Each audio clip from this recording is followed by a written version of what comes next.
Senator, thank you so much for being here on Bloomberg. Of course, you and your colleagues are up against a deadline this week. Friday, May 10th is when this reauth has to happen. There needs to be an amendment agreement to have it happen quickly. Where exactly do things stand? What amendments deserve to get a vote? Well, thank you so very much. It's wonderful to be here with you, Kailey. Listen, our aviation industry is so very important to the American economy. And of course, we want to make sure that consumers, that flyers are safe and that our airlines operate in an efficient manner. So this comes up every 5 years. I'm on the Commerce Committee. We've been working on this bill for more than a year. I have been especially focused on the issue of bolstering our workforce pipeline. We have a shortage of pilots, aviation mechanics, other people who work in the industry, and we are barely pulling from all of our human talent. So I have provisions in the bill that address that along with other things. And I remain very hopeful that we'll get all of this over the finish line before the deadline come Friday. Okay, so Senator, in your mind, there is not a chance that a short-term authorization may need to happen, considering this doesn't just need to make it through your chamber, but the House as well.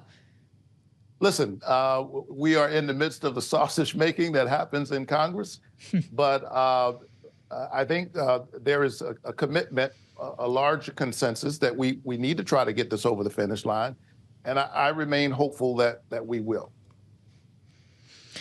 Well, Senator, there is some disagreement even between you and some of your other Democratic colleagues around certain provisions, including more flights out of DCA, the airport just down the road from where you and I are. It's staunchly opposed by senators in neighboring states. Senator Warner, Kailey, Van Hollen, Cardin, to name a few, are all opposed to this. I know you're for it. What do you say to those, though, who suggest that adding slots at Reagan could potentially lead to further delays or even safety risks?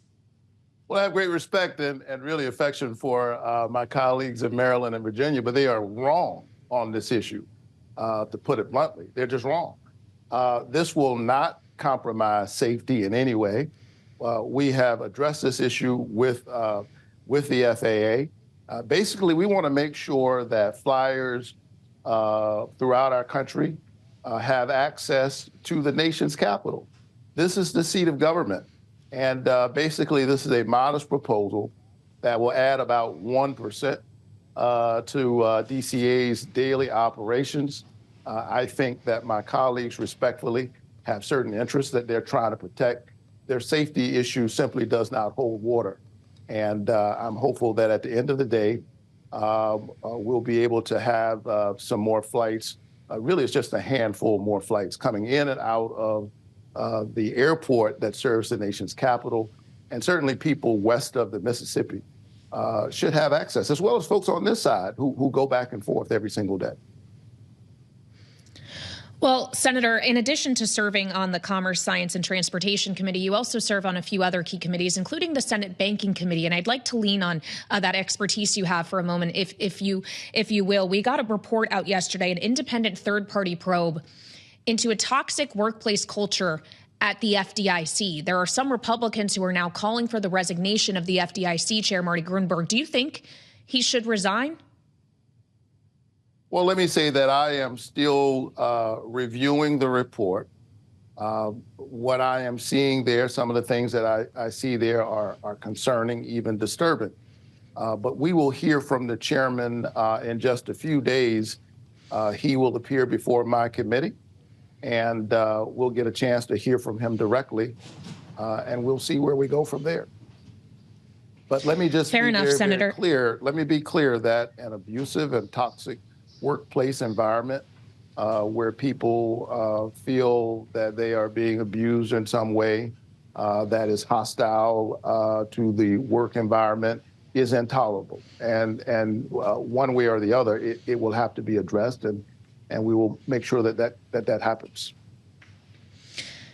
Well, and Senator, we'll look forward to that testimony before the Banking Committee in just a few days. There, of course, is a lot still happening that is getting attention outside of Washington, including Israel, where there have been moves into Rafah, the Gaza city, in which more than a million Palestinians are taking refuge. And we have now gotten confirmation from the Defense Department, from the Secretary Lloyd Austin, that the U.S. has withheld, paused for now, a shipment of bombs to Israel over concern about how they may be used in Rafah. Is this appropriate for the administration to be doing at this time, sir?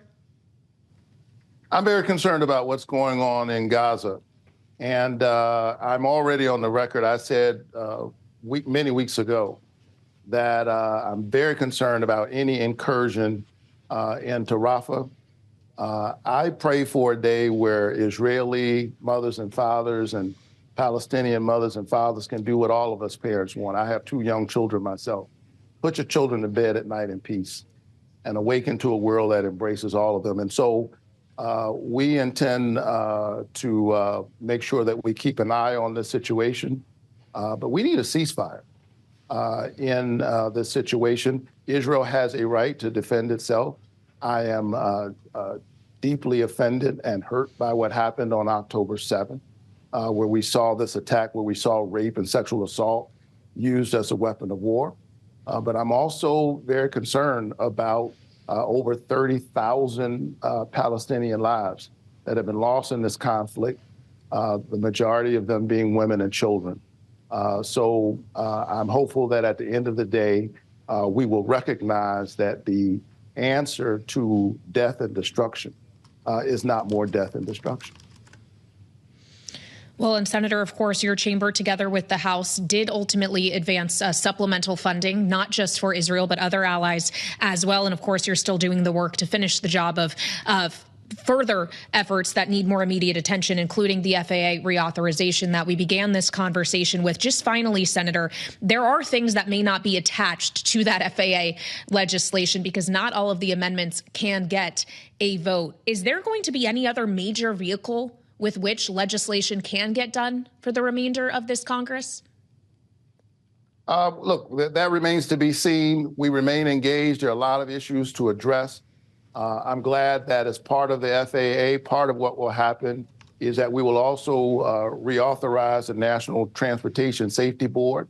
That's important when you look at issues like what happened with Alaska Airlines, the train derailment in Palestine, Ohio, the bridge in Baltimore, a bridge that I know well. I pastored in Baltimore, and we're rooting for our friends there.